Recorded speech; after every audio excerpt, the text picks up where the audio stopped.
Hello, hello, hello, everyone. It's your girl, She Nurses. I'm back with another video.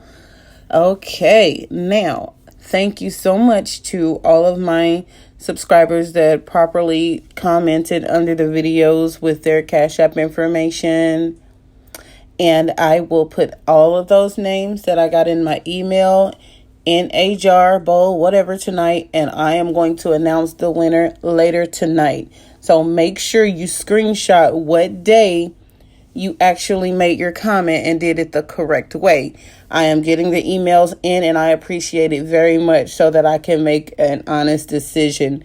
Continue to email me. You have until, I'm going to give you until about 9:30 tonight because I'm doing finals today anyway. So that'll give me time to get my finals out of the way and try to pass. Wish me luck because I will need it.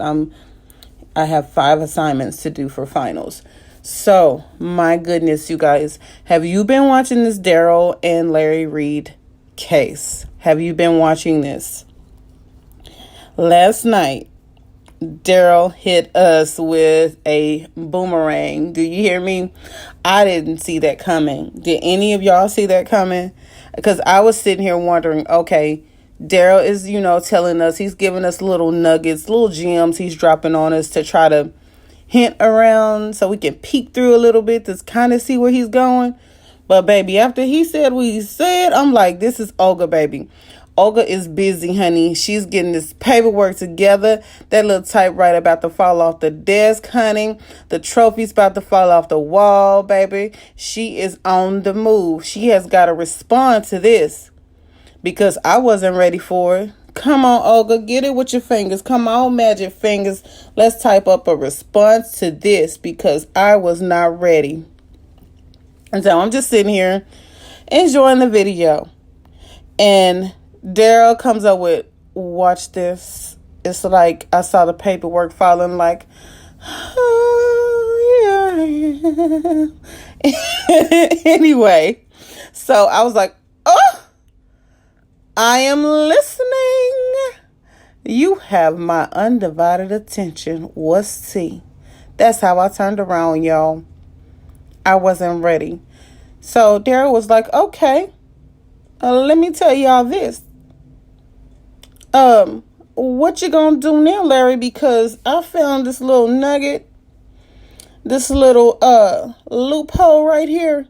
It's called the Civil Rule number 19. Rule 19, get into it. I said, oh my. Now, it was something about the adjoining of parties, meaning, in layman's terms, because there was a lot of reading I had to do. I'm going to break this down in layman's terms for all the non-lawyers like myself, people that just Google, because I'm the IG team. I Google, baby. Now, it's basically saying that what this Rule 19 is basically saying, you can't put one party in the lawsuit and skip over all the other parties that helped to create this allegation, to help create what you were allegedly accused of doing. You can't bypass the people that gave me, made me privy to this information. You can't just push them to the side and come for me, because had it not been for them, there would be no me speaking on this, if that makes sense. Like, had these guys not accused you of doing what you did, there would be no story to come and tell me so that I could let my audience know and to let them get their story out to tell what you were allegedly doing years ago. So, yes, Darryl's team found the Civil Rule 19. Now, I wanted to know, hey, what happened with this? How did this come about, okay? So, it goes back to a Shields versus Barrow and early compulsory joinder analysis, okay? This goes back to, let me pull it up here. Okay, I'm back. I'm sorry. I got a phone call and I did not want my video to be messed up. So I went out and put it on airplane mode. Okay, now, Rule 19 can be traced back to the 1854 decision Shields versus Barrow. the most influential case in early American jurisprudence on the required joinder of parties. In Shields, the Supreme Court created and articulated the party classifications with which all judges are now familiar, describing necessary and indispensable parties based on levels of interest at stake and the ability of the court to continue in the absence of a party. Okay? Now remember, it says necessary and indispensable parties. Okay?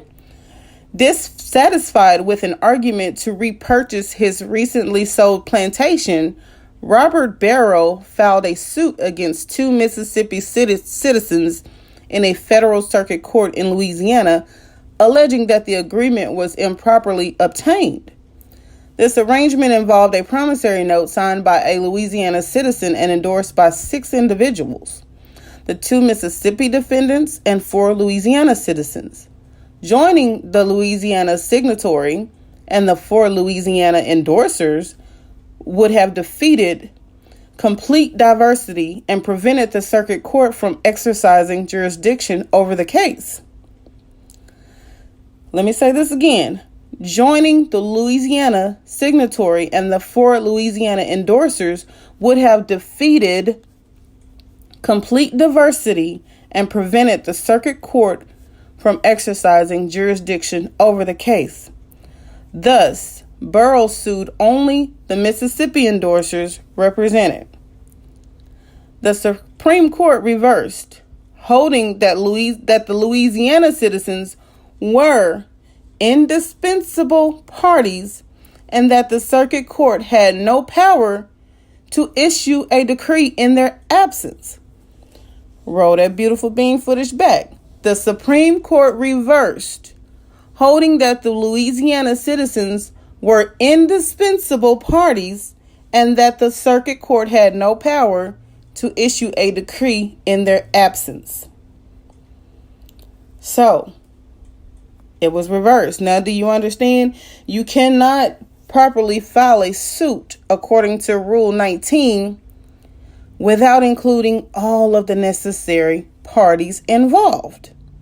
So they would be considered a necessary and indispensable parties. 2 of the 3 from what Darryl said.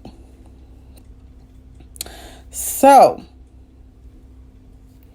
necessary parties, persons having an interest in the controversy and who ought to be made parties in order that the court may act on that rule which requires it to decide on, and finally determine the entire controversy and to do complete justice by adjusting all the rights involved in it.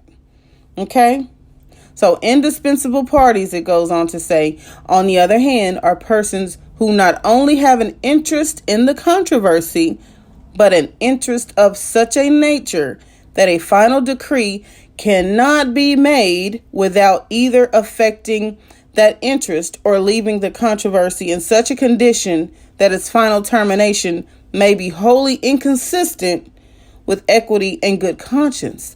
So it's saying that they can't even make a fair decision without bringing these other indispensable and necessary parties in here to understand the whole case, to understand the whole bullshit of the controversy that's going on here. You understand? So we can't sit up here and say we want to, make an egg sandwich and we want to leave off the egg,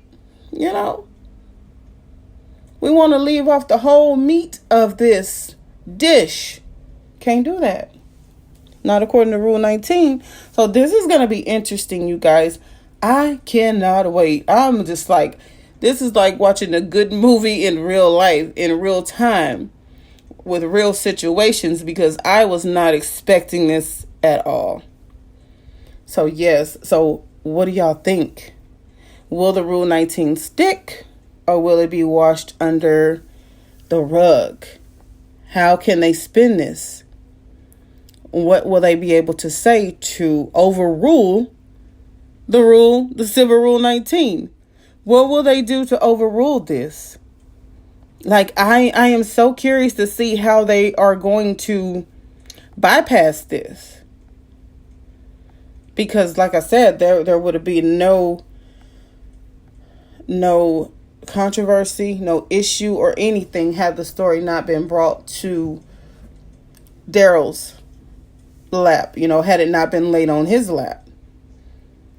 So you can't bypass the people that were handing out these allegations and say, y'all move over because my issue is with him now. Yeah, I know y'all said what you said. I understand that, but I got to get him. I got to get this one. So I'm ready, y'all. So comment below. Let me know what y'all think. Let's get the conversation started. And yeah, I will talk to y'all later. Love y'all. Bye. After the pain, you come and flow.